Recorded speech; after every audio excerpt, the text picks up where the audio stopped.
مهرجان هاي السنة عن المهرجان اللي قبله بشو تميز؟ والله بالنسبة لي أنا أول مرة أجي، أول مرة أشارك في مهرجانات سينمائية. أنا اسأليني عن المهرجانات الغنائية، لكن أول مرة أجي تحديدا مهرجان دبي السينمائي. أنا اللي قاعد أشوفه جدا تنظيم جدا رائع، في كوكبة كبيرة من الفنانين العالميين والعربيين. يتيح مهرجان تبادل الثقافات والخبرات؟ ما في شك، وتبادل الثقافات، تبادل العلاقات، تجديد العلاقات أيضا، وتقرب الناس من بعض والناس يتعرفون على أعمال بعض. هل يتيح المهرجان ظهور نجوم جديدة من ممثلين وكتاب ومخرجين؟ ما في شك، لأنه المهرجان هو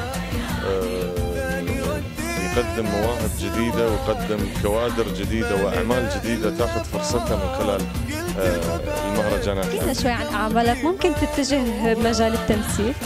والله أنا سبق أني قدمت العام اللي فات مسلسل يا مالكا قلبي، في مشروع لكن مش هلا، يعني قاعد أحضر أول شيء أحضر لأعمال فنية موسيقية ألبومي وتحضير مع كثير من الفنانين. فالفترة الجاية إن شاء الله راح أقدم أغاني للأفلام أو مسلسلات. حابين تقدم لنا غنية إهداء منك للشعب الكويتي؟ ما في شك، أنا الحين عندي أنا من أسبوع كنت في الكويت وشاركت في حفل خاص إهداء من دولة الكويت لدولة الإمارات، وراح أشارك أيضا في مهرجان